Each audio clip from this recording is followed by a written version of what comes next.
Oui, je vous reçois très bien. Bonjour Alix Super. et bonjour Marco. Bonjour à vous. On démarre tout de suite avec la Cour africaine des droits de l'homme et des peuples qui, selon ce qu'on nous dit, va débuter une suite à la requête du PDCI sur la réforme de la CEI. C'est la question qu'on est amené à se poser au regard de cette une du nouveau réveil selon laquelle l'État ivoirien est appelé à comparaître le 6 mars prochain à Arusha en Tanzanie où siège cette institution. Pour rappel, l'opposition avait déposé un recours devant la Cour en fin d'année dernière, recours dans lequel elle dénonçait la composition actuelle de la commission électorale indépendante.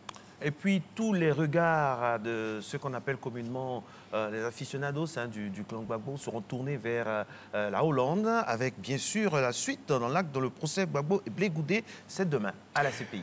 Oui, ce jeudi 6 février 2020 reprend le procès en appel de l'ex-chef de l'État et son homme demain. À ce sujet, Soir Info lance reprise du procès à la haie ce jeudi, ce qui attend Gbagbo et Blé Goudé. Selon le confrère, ce feuilleton judiciaire qui a démarré le 28 janvier 2016 est loin de livrer son épilogue. On reste toujours dans les méandres de la politique et cette fois-ci, on s'intéresse au PDCI RDA. Que se passe-t-il au PDCI RDA? Selon le quotidien Le Matin, l'entourage de Bédié est en feu. La raison, Madame Bédié serait en colère contre Maurice Kakou-Gikawe. Face à cette situation, le confrère pose cette question. Y aura-t-il un remaniement avant la prochaine convention du parti? Plus de détails dans Le Matin. Et puis on continue, on parle toujours, on reste dans le giron de l'un des plus anciens partis d'Afrique, on reste toujours avec le PDCI RDA. Oui, et c'est avec le Jour Plus qui indique qu'Henri Konan Bédié tempère ses ardeurs. Le quotidien le dit avec ces mots. Bédié met de l'eau dans son vin. Le Jour Plus souligne que le Sphinx de Daoukro demande désormais à ses militants de mener une opposition politique et non physique. Et c'est dit que ça chauffe au RHDP.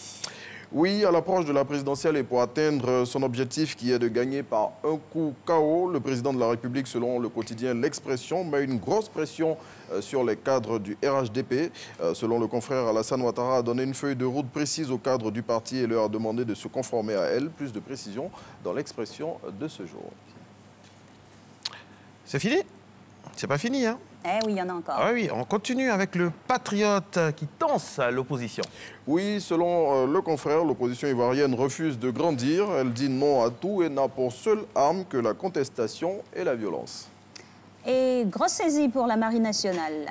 Oui, c'est ce qu'indique le site d'information 7info. Ce lundi 3 février 2020, les unités spécialisées de la marine ivoirienne ont intercepté dans les eaux ivoiriennes une pirogue transportant, tenez-vous bien, 411 kilos de cocaïne. Dis donc. Eh bien, dis donc. Ça en fait du trafic. 411, hein. Et je rappelle que c'est à la suite d'un appel anonyme. Oui. Ça a été suivi vraiment de très près par le ministre, nous dit-on, dans certains endroits. En tout cas, chapeau et félicitations. Il faut suivre la traçabilité de ce qui a été saisi après pour que ça reste vraiment votre position. Et on fait confiance aux autorités pour ça. Merci beaucoup, Renaud. Merci. Matin Bonheur Bravo. se poursuit, mesdames et messieurs.